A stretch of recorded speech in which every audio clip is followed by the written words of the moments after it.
don't take days off, do I? When my number is called, I don't take plays off, do I? I'ma always give you 20 and 10, no matter how much you wanna pretend that I ain't clutch with it. I don't do the load management, maybe I can handle it. When the heat is on, I can manage it. What's up, everybody? Welcome to the Others Receiving Votes podcast, sponsored by MGlow, Market, Connect, Play. I'm your host, Loren Woods, aka Big Low. Man, and I'm just sitting here, man. I'm kind of happy today. I saw a movie with one of my old teammates from my NBA days called Uncut Gems. My boy KG was in it, man. And, he was recently inducted into the Hall of Fame alongside of Kobe, rest in peace. I was just sitting here thinking about, I used to, be teammates or opponents of those guys. We used to, have some crazy battles in practice, and I got the opportunity to play against both of those guys and so many others, just in game situations and stuff like that, man. And it just makes me think about my career and looking back on it, and I'm just happy. I received a message from one of my old Arizona teammates that's on ESPN now. And, a few guys that have been on the show, actually all the guys that have been on the show are successful after basketball. And like I said, I see a lot of guys, a lot of my former teammates and opponents on social media and on TV and everything. And I just love to see guys doing well after their careers are finished. It's just so many, negative stories out there about, guys getting in trouble and guys, not living well and just so many bad stories out there. And I just love to see the good stories, because there's so many good stories, probably so many more good stories about guys when they finish playing. And then I started thinking about my own career. And the beginning always makes me laugh, because I used to suck when I first started playing basketball. I mean, I was terrible. I couldn't walk and chew gum at the same time. And, when I first retired from playing basketball, which it's a great thing to say, because I retired when I was 39 and I started playing when I was about 11, but I didn't take it serious till I was about like 14 or 15 when I used to suck. And, to be able to play 25 years after that and have a good college career and a good professional career is just, it just makes me, it makes me happy. But, when I first retired, I didn't know what I was going to do at all. I didn't have a clue as to what I wanted to do. I didn't have an idea of what I could do, because I had been doing basketball for 2.5 decades. And, now, a few years after retirement, I was just sitting here at my desk and thinking about, I started my own basketball academy a couple of years back, and it's been doing pretty well. And, I just recently launched my sports marketing company, which is going to help kids get jobs in the basketball world. And even though I'm nowhere where I want to be at all, just thinking about those things, it just made me sit back and smile. So I just wanted to share it with y'all. Let's get to the show. Our next guest on the show, it's a guy who, this dude, man, is, one of the more talented ball players that I ever played with, especially outside the NBA. The guy could just flat out score, extremely intelligent basketball player. So definitely, listen to what this guy has to say. His knowledge is vast, and we are very blessed and fortunate that he is going to share it with us today. My guy, Drew Nicholas. What up, Drew? Al, what's good with you, man? How you doing? Oh, man, everything is good, man. Just out here in sunny Phoenix, living the life, man. What about you? Yeah, I'm down here in sunny Florida, just doing the same, man. Just trying to get through this turbulent time period, but staying positive and just keep on keeping on. Yeah, that's good, man. That's good. Yeah, I love Florida. Boy, I was out there for about 13, 14 years, man. It's one of the best places to be, that's for sure. 100%. Yeah, man. So I think everybody out here, like basically wants to know about, the ins and outs of the overseas life and all of that. And you're a guy who played in some very high profile situations, some of the best teams in Europe, all over Europe. And, you got a chance to do what a lot of guys did not get to do. I mean, you won championships. In college, you won championships overseas. You had a great career. Why don't you tell everybody about your journey from college to playing pro? Yeah, so starting out, I went to the University of Maryland, played there all 4 years. Had the opportunity to play in the Final Four in 2001 along with you guys. And then in 2002, my junior year, we won the national championship. Shout out to the Arizona Wildcats in 01 making the Final Four. But you didn't have to stun on me and tell me, y'all, we didn't win the championship. We lost. You didn't have to stun on me and tell me you won the championship in 02. It's all good. Hey, man, listen, I'm just stating facts over here. No, but after I graduated 2003, I knew that I had made probably a slight chance of making the league, and I knew that, probably going over to Europe or playing down in the D League was more of a realistic option for me, at least coming out of school right away. And I knew that, for me, I looked at it as a business, and I knew that I wanted to make money. And, my first offer was from a second division team in Italy. That wanted me to come over there and play, and I jumped at the chance at going over there and start my career over there.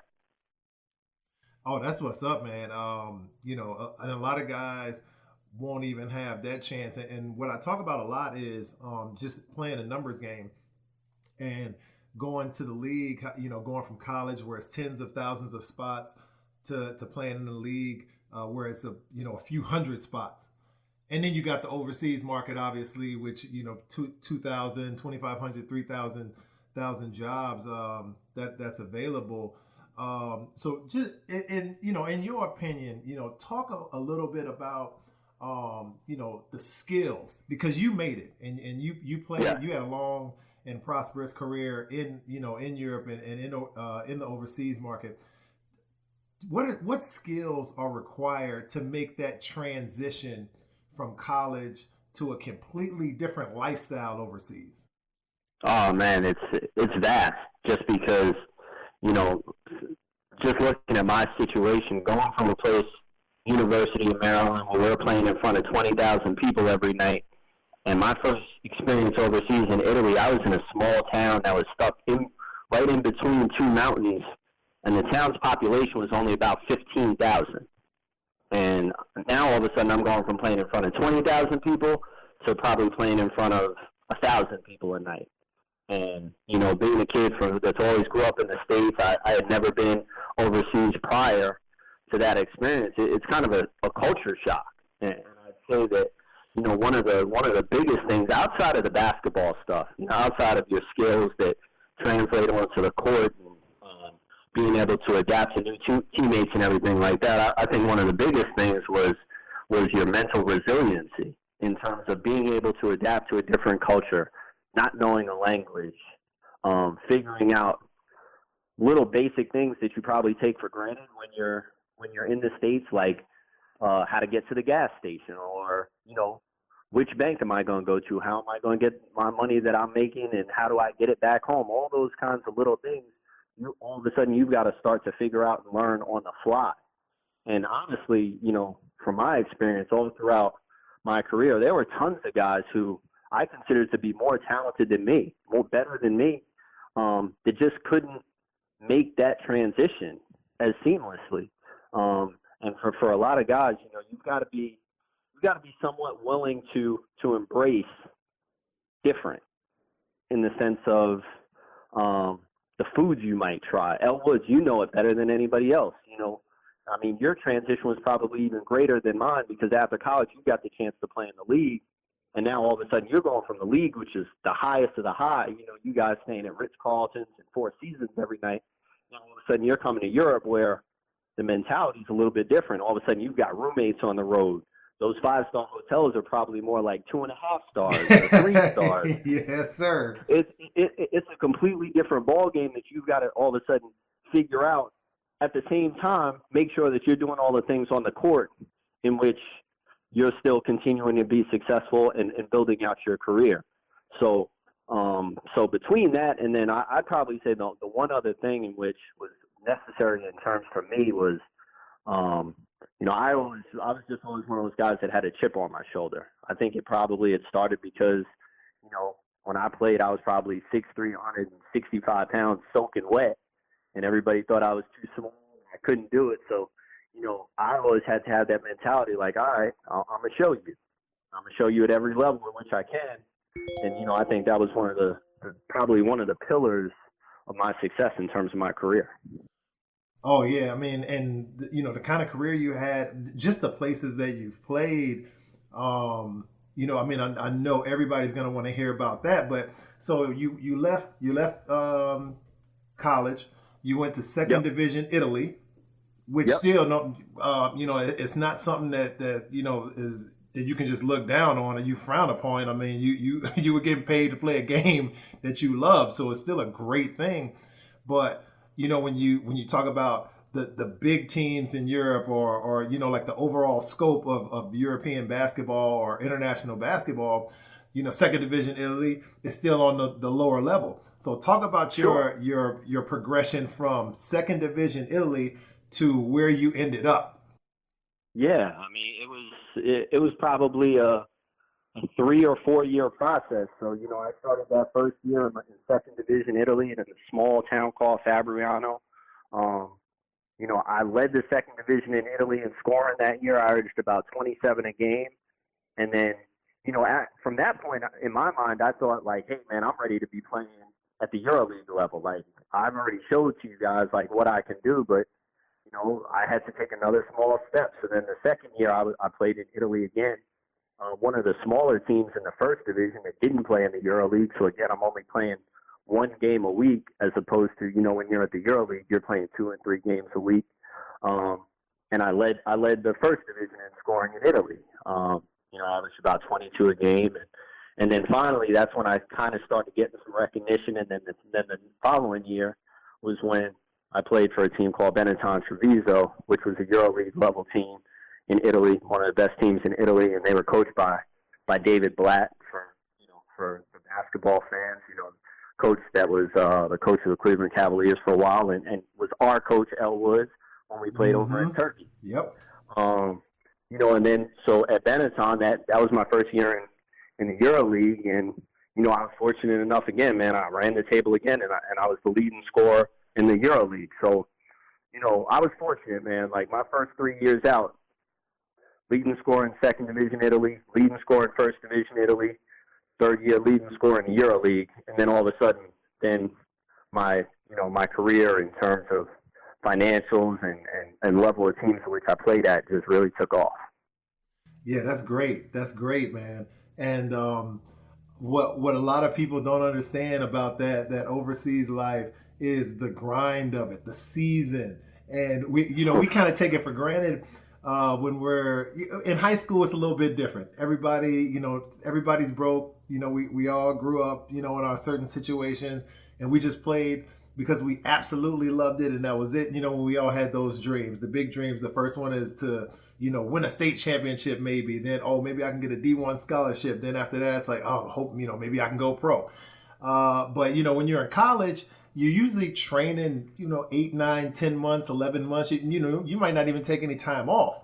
And it's all fun and it's great, when you're in school. But then when you get overseas and you got to report to that European training camp in early August or middle of August, and then that season doesn't get done until about May or June. I mean, that grind is something else. Can you talk a little bit about that, that 10 month European season grind? Oh, man, it's a process, man, just because the mentality and the culture over there is so different than what we've got over here in the States, especially in today's game, right? Like now the NBA is all about load management. NBA training camps are probably 3 or 4 days with no two-a-days. Or if you do have two-a-days, it's got to be like light shooting in the morning and then a real practice in the afternoon. Whereas in Europe, forget training camp, just all year throughout the year, you're going one, twice a day. And when I talk about hard, I mean, it's training camp-like practices throughout the whole year. So, what I always tell people is like 1 year overseas in Europe is probably almost 2 years in the NBA, in my opinion, or at least 1.5, just because of the grind. I played like 30 years of professional basketball. and you did, in my opinion.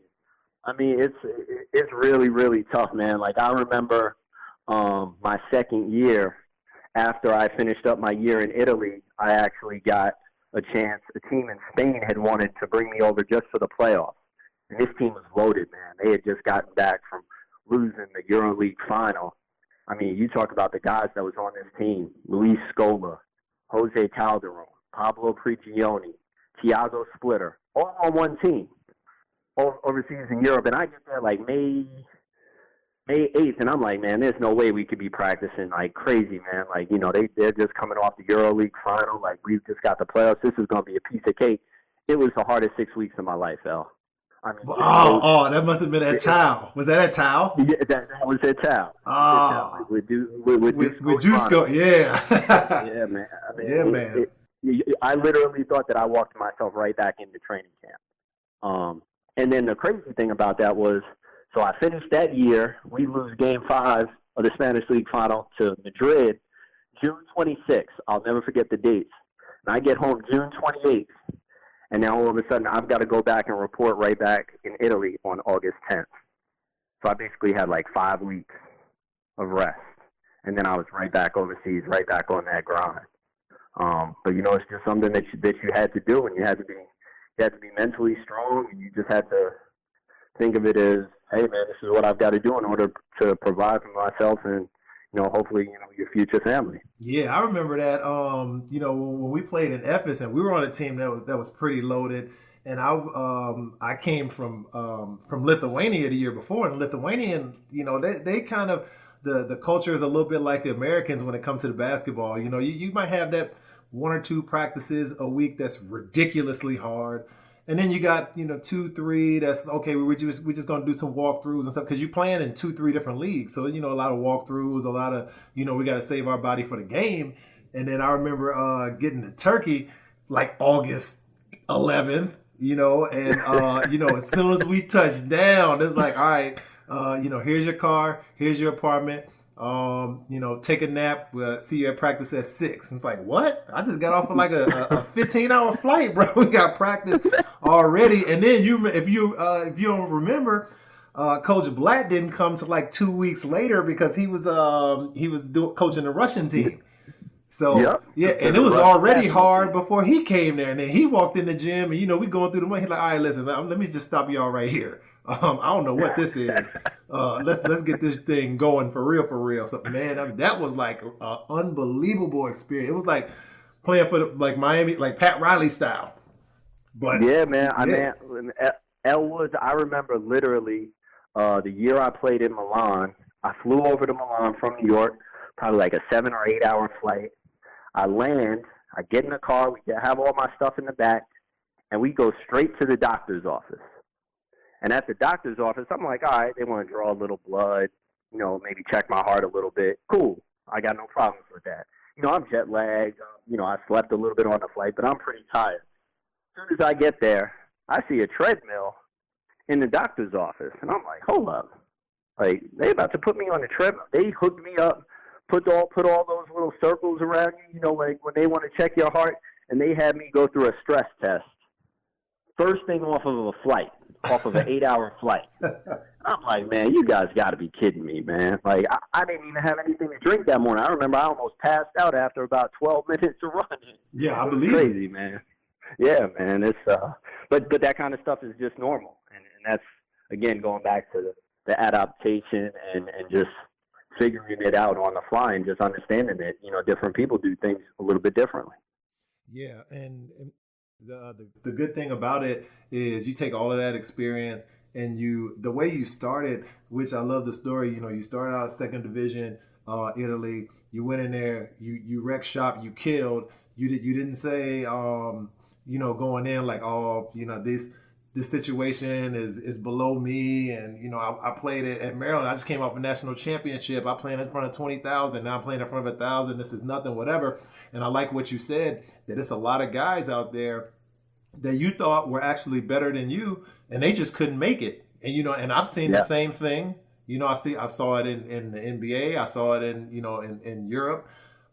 Playing internationally all over the place, where guys will come in and I'm looking like, man, I know about this guy. He's gonna be a problem, and then he's in the city for about 3 weeks and he's right back home.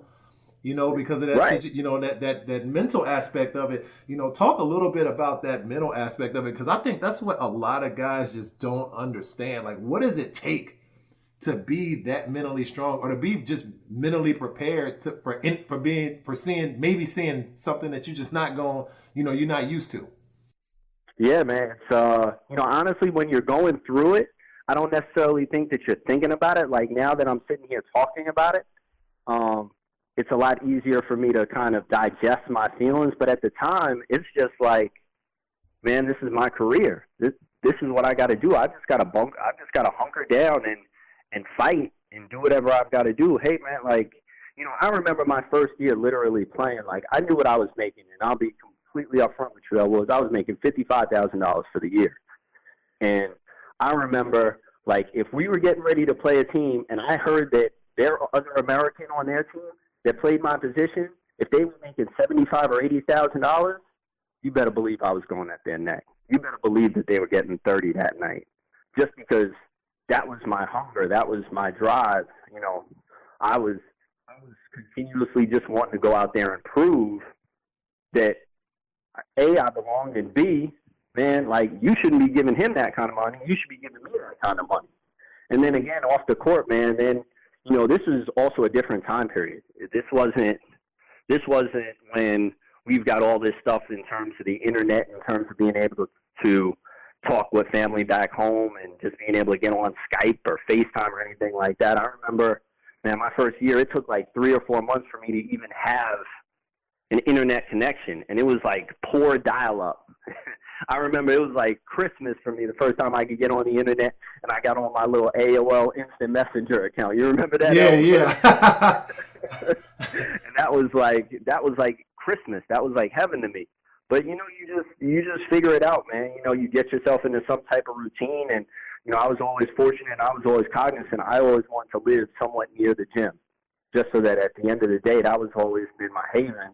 And if I didn't have anything to do, I could get into a gym, I could get shots up and keep my mind off of not being home and me being in a different place. And eventually it just continued to get easier and easier. Yeah, and that's something that it took you from where you were, second division Italy. And I keep stressing that because I want people to understand, because I haven't even got to the end yet.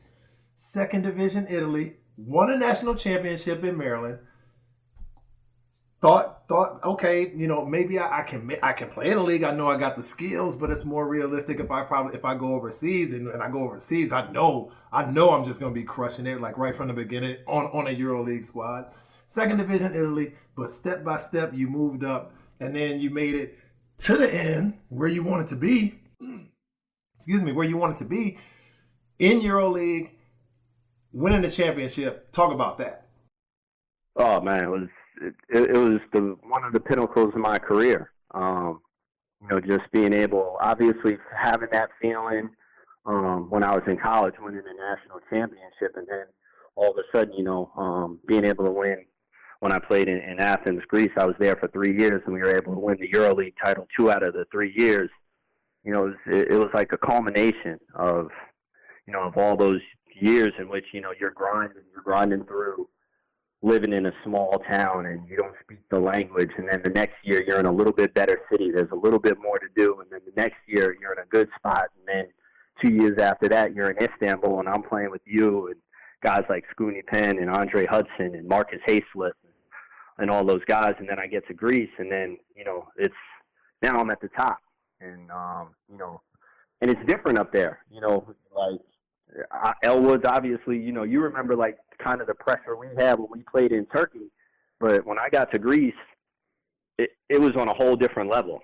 The expectation was we had to get to the Final Four, and we better be, right there competing for championships. And you felt that on a night in and night out basis. Like when we lost, it was like the world had just stopped. It was like all of a sudden the coronavirus had hit. Like everything just slowed down. It was like, come on, man, it's just one game. But to be able to play with some of those guys that I played, a lot of guys that maybe some of the Americans listening to the podcast don't know, but just some European legends. It was great, man. Just that experience, I'd say, was one of the best of my career. Yeah, you did. You yourself are a European legend too. And it's funny because and I'm going to talk about an experience I had with you in Greece.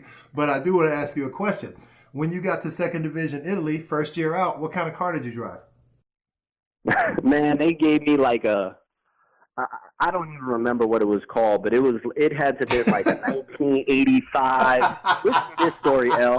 Listen to this. Hold on. Listen to this. I kid you not. I show up to practice, go through practice. The team manager comes and says, "Oh, we got your car for you." I'm like, "Bet, cool." We go outside. I get in the car, and it's a stick shift.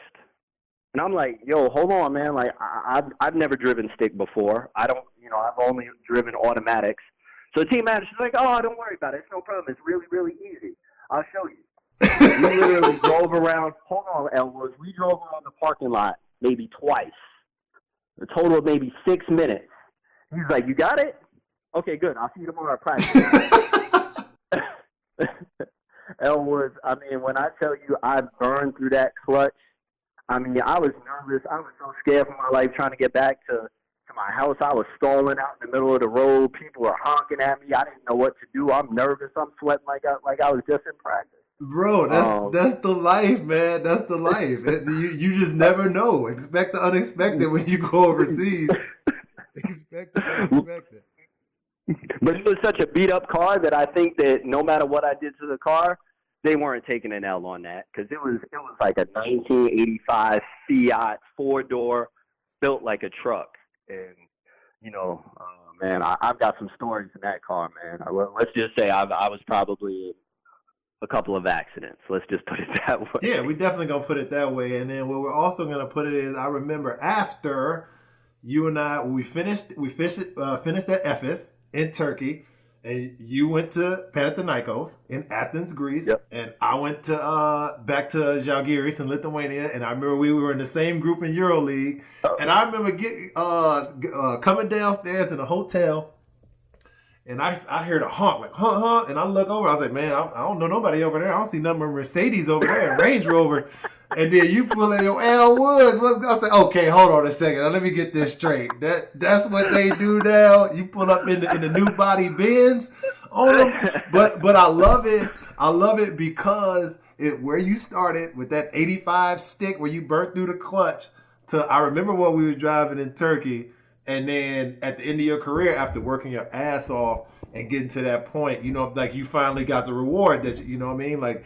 Playing at Panathinaikos is like playing in the NBA, private jets, nice cribs, yep. Nice cars, great city, stuff like that. But you work to that spot. And I think a lot of people would just appreciate or should appreciate or understand how hard you had to work to get to that spot.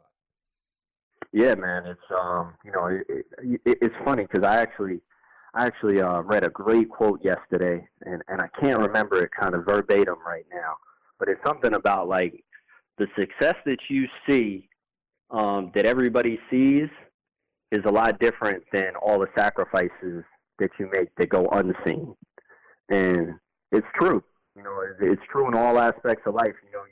You take a look around at all these successful people and you think, man, like that he's got such a great life. But a lot of times, all of a sudden, when you peel back the layers and you start to hear their stories and you see what they had to do in order to get there, it's a grind, man, and it's something that takes time. Unless you're one of those lucky people that hit the lotto and just become instantly rich without doing anything.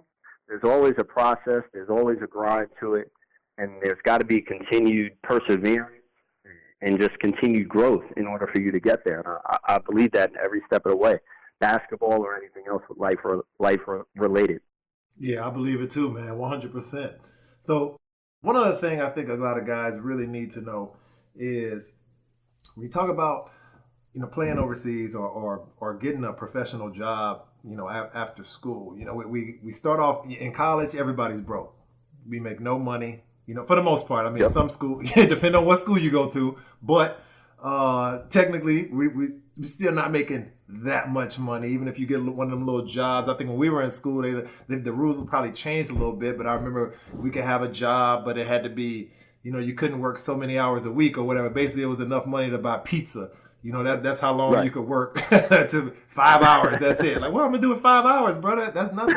But that's no money. But you're literally making no money to, within a few months of leaving school and signing a professional contract, you're making thousands of dollars, or depending on how good you are in college, sometimes tens of thousands of dollars a month. What kind of discipline is required to budget or save that money properly, or just be prepared, to know what the knowledge to have, to know what to do with that money? You know what, Elwood? I've got to be 100, man. I can honestly say that, I was fortunate enough in which I had a foundation in my parents. I come from a 2-parent household, as well as my older brother, who's probably 5 times as smart as me, and works in the financial world. And he's always somebody that I've looked up to. And even with my little $55,000 a year first contract, one of the first things that he sat down to me and said was, "Hey, man, look, one of the biggest things that you're going to have to learn now is how to budget yourself." And I remember my budget for each month that first year.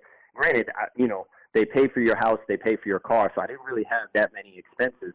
I said, all right, man, like, I've got $2,500 a month basically for me to live on, and that other $30,000 is coming home no matter what. Like, you're not touching it. And it was just a simple way for me to kind of continue that discipline, even starting out when, for me, the number was, the smallest at what it ever was during my career. And then each year I kind of applied it the same thing. Maybe the number got a little bit bigger as I made more money, but I always knew, man, hey, look, this is what I'm going to spend each month, and the rest of it I'm just sending home, and I can't even touch it, and I'm just saving it for a rainy day, because I know that, this game of basketball, unless you're the Elle Woods of the world and you can play 20 years, close to 20 years, your shelf life, if you're lucky, is 10, 12, 15 years. So, again, fortunately, I had the people around me, my circle, kind of help me have that discipline. And I know a lot of people don't have that. And it's hard, man, just because, especially for a lot of guys, you come up and you don't have anything, and now all of a sudden you got that money, you want to enjoy it. You feel like you worked hard and you did things in which, you should reward yourself. But it was just another aspect of my life in which I think I was pretty disciplined, and it worked out for me in the long run. Yeah, that's a great point. My situation is a little bit different, and one thing I will say, actually, I want to touch on 2 things that you said. One thing was, you had people around you, a support system that that kind of nurtured that. And a lot of guys don't have that. I didn't have that coming out of school, whatever. But now, there's no excuses now, because there's so many resources out there. You just have to know that you have to get that. You have to know that, okay, this is what I am. Even if I come from a single parent household in the ghetto, we didn't have nothing. All the music I hear growing up is talking about, as soon as you get money, blow your money, YOLO, you only live once, like blow it all. You can't take it with you, all that. That's bullshit. Don't listen to that. all that ridiculousness. Because I probably did that for the first few years of my career, and that was in the NBA. Way more distractions, mind you. Oh, for sure.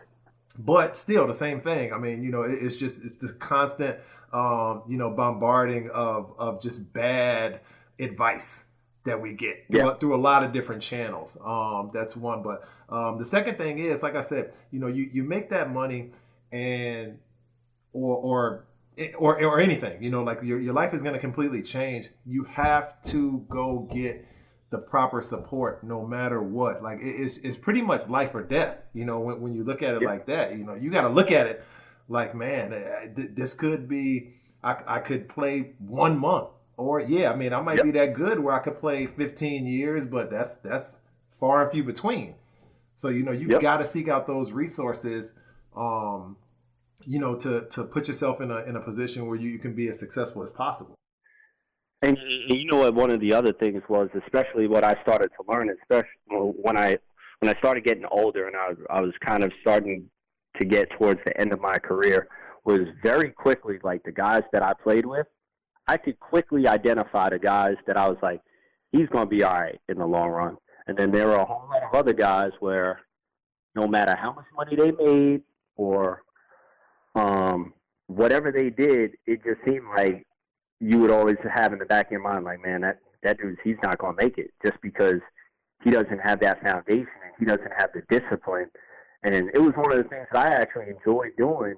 Again, like, as I got older, I tried to sit some guys down who I thought needed a little bit of that guidance and a little bit of that kind of wisdom per se, just in terms of helping them try to make better decisions with their money.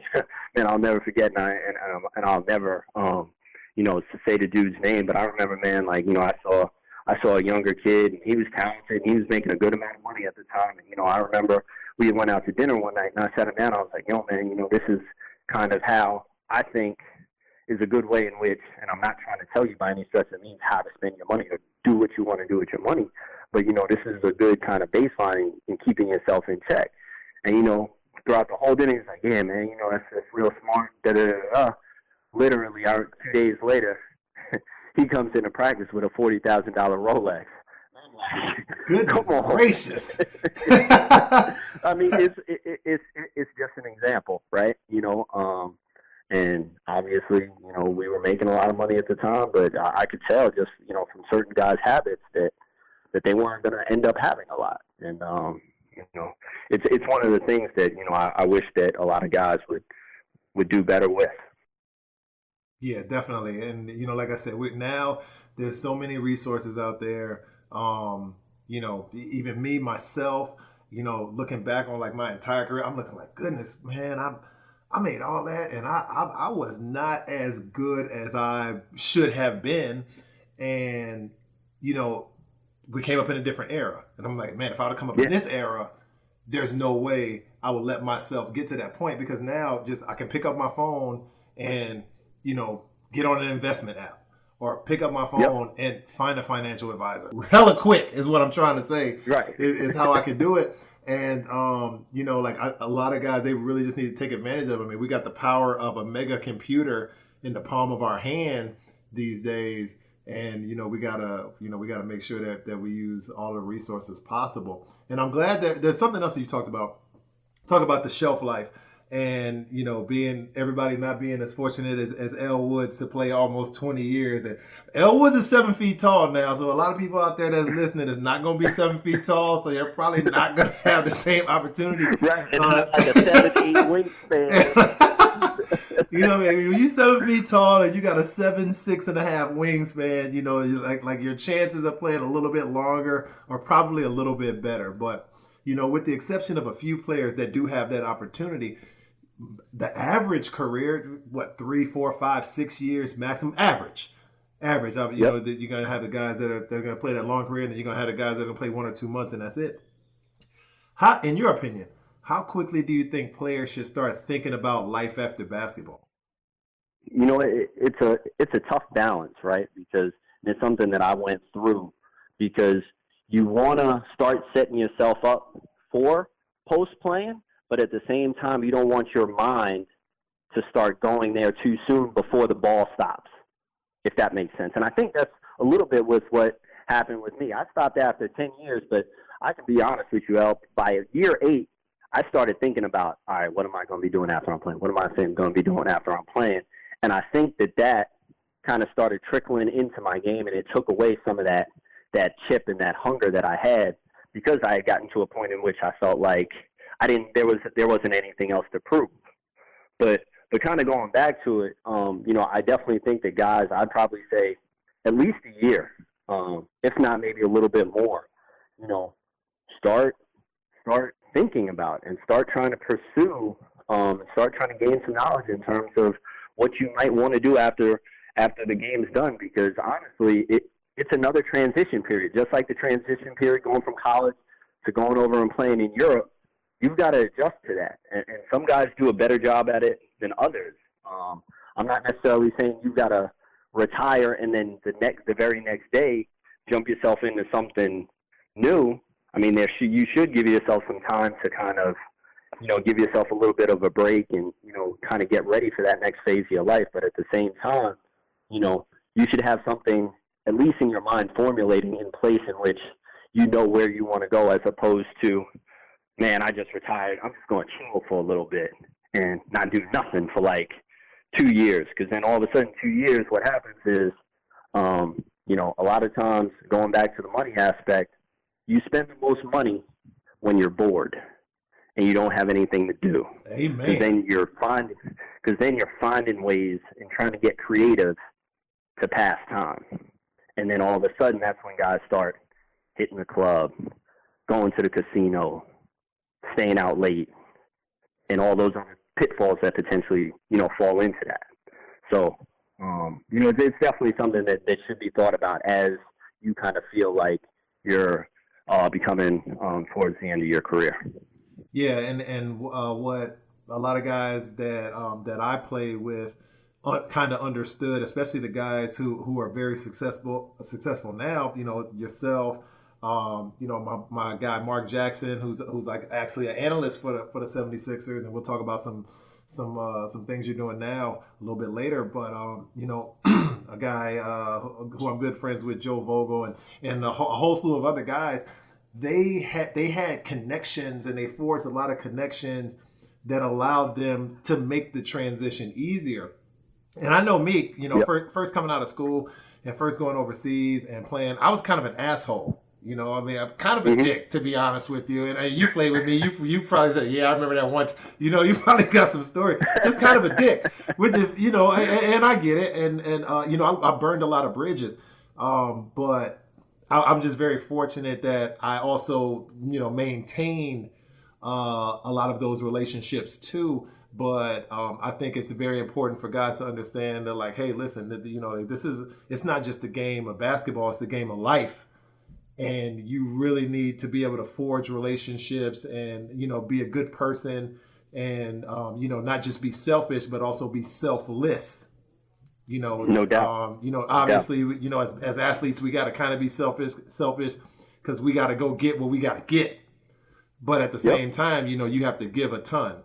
So I don't know if that's a great point, and kind of segueing into that is, kind of what I'm doing now. Now I'm a scout for the Philadelphia 76ers, and this is my first year with them. And 3 years prior to that, I was with the Minnesota Timberwolves.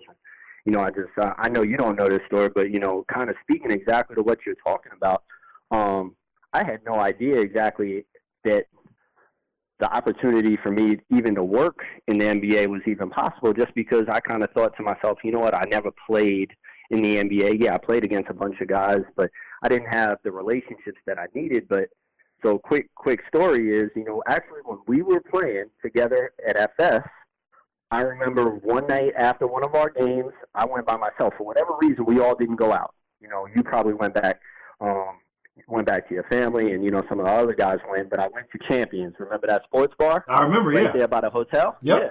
So I was eating there after the game, and just so happens, George David, who was at the time was the assistant GM of the Detroit Pistons, just happened to be in the same bar as me, and we just ended up just kind of sitting there, ended up chatting, having dinner, and we just kind of stayed connected throughout the years. Not necessarily like I wanted him to come get me and try to get me to play for the Pistons, but just, just on a friendship level. And take it years forward now all of a sudden, he's an agent over at Wasserman, and, we were talking after I retired, and he said, Drew, you ever thought about, potentially working in the front office because I think you might be good at it. I was like, you know what? Never really given it too much thought, but, it sounds intriguing. Sure enough, he starts throwing my name out there. I get an interview with the Minnesota Timberwolves, and here I am today. So, I think that speaks kind of directly to what you were mentioning before about, forging relationships and not necessarily knowing where they might take you, but always having a good expanded contact list never hurts. No, not at all. And it came full circle for you, which is what I love about that story.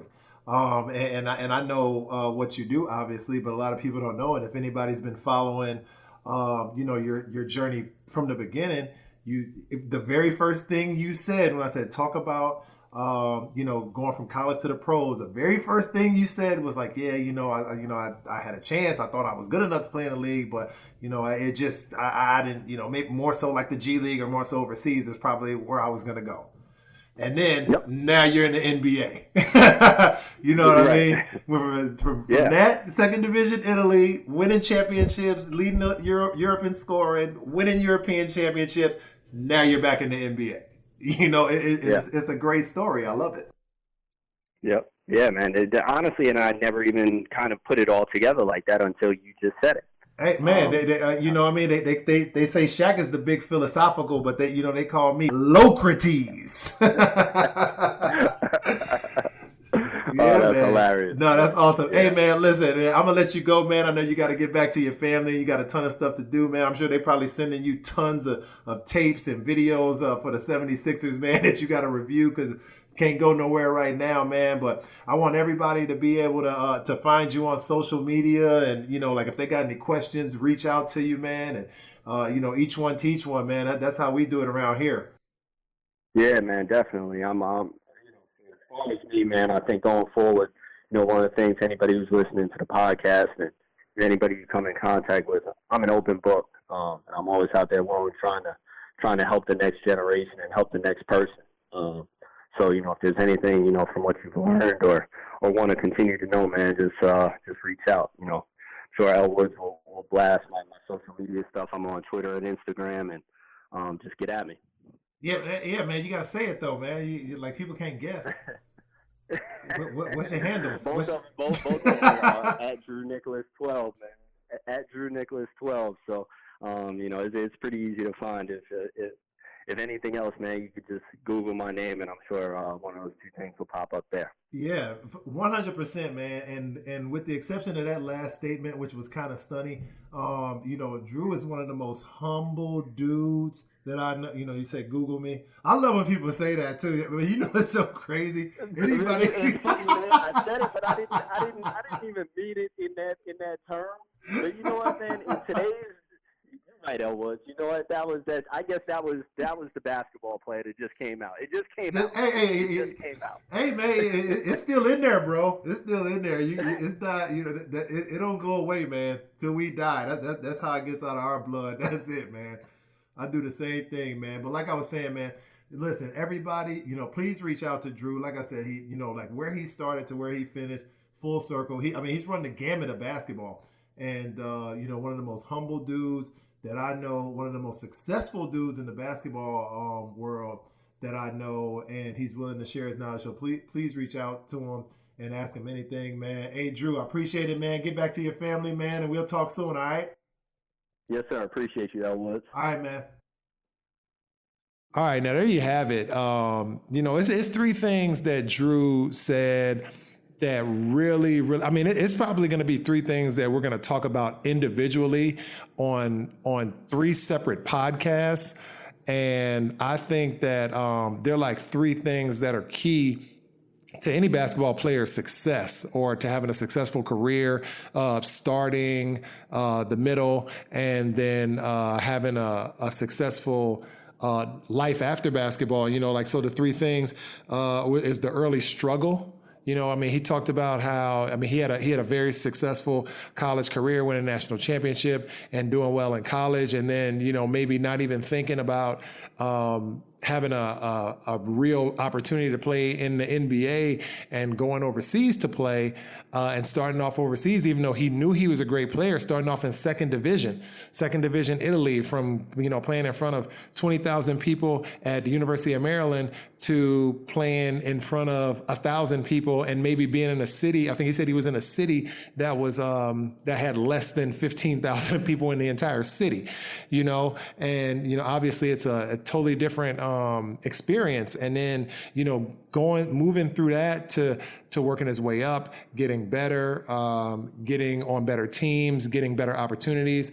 He learned how to budget his money, because he said he made 55,000 his first year, and I know when we played together, around how much money he was making, and it was probably like double that per month. You know what I mean? Drew was a bad dude, like he could play. So, he was worth every penny. Don't get it twisted. But, he learned how to budget his money. And he said he was doing it even when he was making 55,000. So it doesn't matter if you're making, 20,000 a year or 20 million a year. You got to have you have to know or learn how to budget. And with the tools that we have today, there's really no excuse anymore.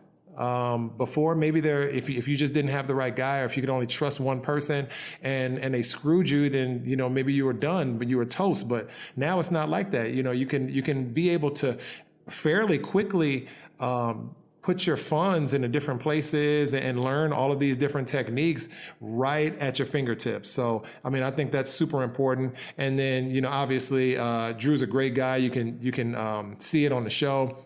He is very well connected, and he makes the most of his opportunities. So a lot of the life after basketball things for him, it was kind of seamless to just go right into what he did well and what he did best, and that was being involved in the basketball world. And a lot of us that play basketball for as long as I have, as long as Drew had, it's a very, very easy transition. Let me take that back. It's not an easy transition, but it's a seamless transition, because we've all come from programs. We've all, had ex-teammates or ex-coaches or whatever that we can call upon. We don't think about it usually, because when you're playing, all you're worried about is your career or that next game or that next practice or whatever. But when you're done, you got to really, or like Drew said, even a few years before you're done, you got to start thinking about that. So you can always draw on those contacts, like, hey, call an ex-coach. Hey, listen, I was thinking about starting a basketball academy, or I was thinking about getting into coaching, or I was thinking about getting in the front office of a, NBA team, or, getting in the administration office of a university or whatever. We all have those contacts. So, you want to keep those contacts, don't burn bridges. Don't be like me in the beginning of my career. I burned so many bridges. It's ridiculous. I was just fortunate enough to not be an asshole for the duration of my career. So I still had a few people I could contact when I finished playing. But, you don't want to burn any bridges, really. You want to be able to have access to all of those people throughout your entire lifetime, just in case you need something. And it's not about, taking everything. Sometimes you have to give, but you definitely want to make sure you have yourself in a position where when your career is over, when you are at the end, you have a place to go and you have a place to turn. So that's it, man. That's all I wanted to say, and just, get a small recap. And again, do me a favor. If you love the podcast, if you think that it could help somebody else, share it. Let people know what we're trying to do. And we're just trying to enhance the basketball players' lives. But I had a couple of friends that listened to the podcast last week and said, man, this isn't just for basketball players. This can be for anybody who's trying to make it to the next level of any career that they're in. So hopefully it is that impactful. I hope it is. But at the very least, if it's anybody that that can get anything from it, share it. If you got any questions for me, or you wanna know or learn something that I'm not talking about, hit me up on Instagram, either my personal Instagram or Twitter, Mr. Loren Woods, or hit us up on the MGlow Instagram and Twitter, IMGLLO_US, Instagram and Twitter. So you got the access, and we'll definitely look at all the questions and try to answer as many of them as efficiently and as effectively as possible to help you out. Other than that, that's all the time we got today. Y'all stay fortunate and be blessed. I don't take days off, do I? When my number is called, I don't take plays off, do I? I'ma always give you 20 and 10, no matter how much you wanna pretend that I ain't clutch with it. I don't do the load management, maybe I can handle it. When the heat is on, I can manage it. I'm kinda like James Harden's career, I can walk whenever I feel, and that's facts.